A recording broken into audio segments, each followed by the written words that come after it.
ನೋಡಿ ಗೈಸ್, ಏಡಿ ಹಿಡಿಯುವುದು ಸಹ ಒಂದು ಕಲೆ. ನೆಕ್ಸ್ಟ್ ಅದನ್ನು ಕೊಲೆ ಮಾಡುದು ಹೇಗೆ ಅಂತ ತೋರಿಸ್ತೇನೆ, ಬನ್ನಿ. ಹೀಗೆ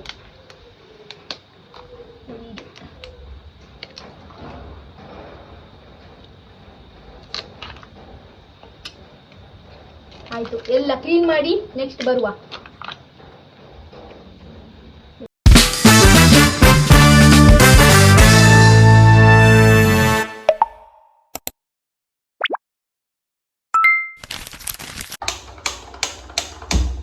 ಏಡಿ ಸಾಂಬಾರ್ ಮಾಡಲಿಕ್ಕೆ ನೋಡಿ, ಫಸ್ಟ್ ಇದರ ನೀರನ್ನೆಲ್ಲ ಸ್ವಲ್ಪ ಬಿಸಿ ಮಾಡ್ಕೊಂಡು ತೆಗೆಯುವ.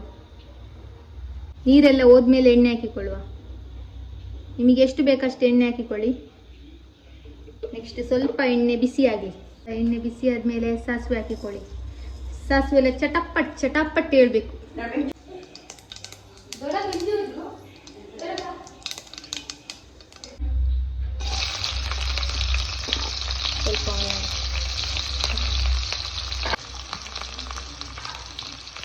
ಸ್ವಲ್ಪ ಕರಿಬೇವು ಸೊಪ್ಪು ಚಂದ ಮಿಕ್ಸ್ ಮಾಡ್ಕೊಳ್ಳುವ.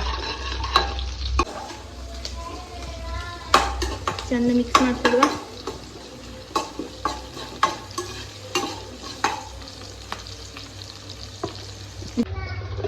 ನಿಮಗೆ ಎಷ್ಟು ಖಾರ ಹಾಕಿ ಬೇಕಷ್ಟು,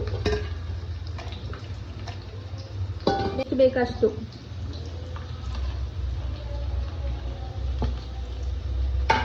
ಮತ್ತೆ ಕೊತ್ತಂಬರಿ 2 ಸ್ಪೂನ್, ಮತ್ತೆ ಜೀರಿಗೆ ಸ್ವಲ್ಪ, ಮತ್ತೆ ಸ್ವಲ್ಪ ಸಾಸಿವೆ, ಮತ್ತೆ ಸ್ವಲ್ಪ ಮೆಂತೆ. ಇದು ತೋರಿಸು, ಹಾಕಿಟ್ಟಿದ್ವಲ್ಲ ಅದನ್ನು ಹಾಕುವ ಇದಕ್ಕೆ. ಬನ್ನಿ.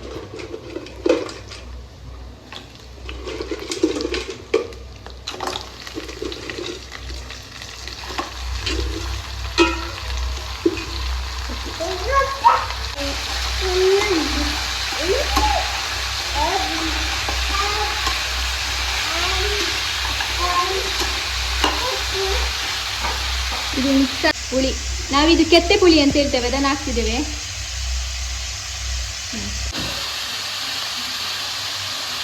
ಒಂದು 2 ನಿಮಿಷ ಹೀಗೆ ಇರಲಿ. ಸ್ವಲ್ಪ ನೀರು ಮುಚ್ಚಿ ಚಂದ ಗ್ರೈಂಡ್ ಮಾಡಿ ಬಿಡುವ.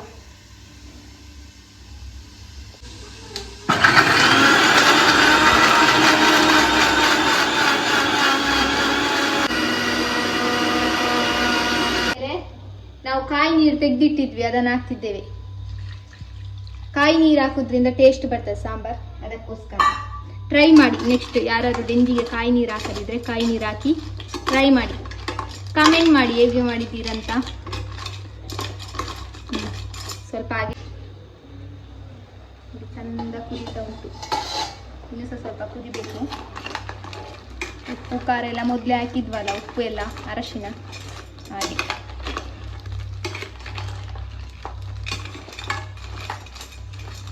ನಾವು ಮಸಾಲೆ ಕಡ್ದಿಟ್ಟಿದ್ವಲ್ಲ ಅದನ್ನು ಹಾಕುವ.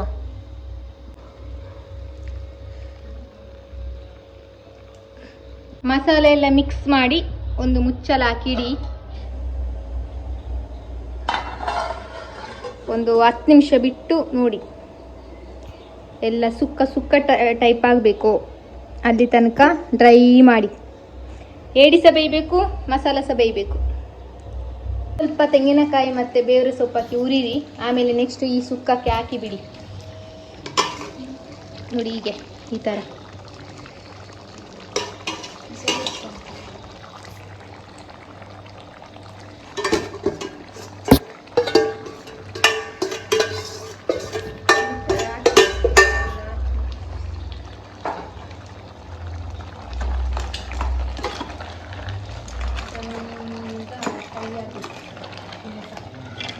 ಏಡಿ ಚಂದ ಬೇಯಬೇಕು. ಏಡಿ ಬೇಯ್ದಷ್ಟು ರುಚಿ ಜಾಸ್ತಿ, ಆ ಮಸಾಲೆ ಎಲ್ಲ ಹೋಗ್ಬೇಕು.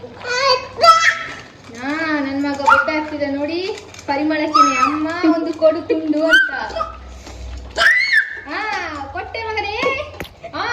ನನ್ನ ಮೊಬೈಲ್ ಹೀಗೆ ಆಗ್ತದೆ.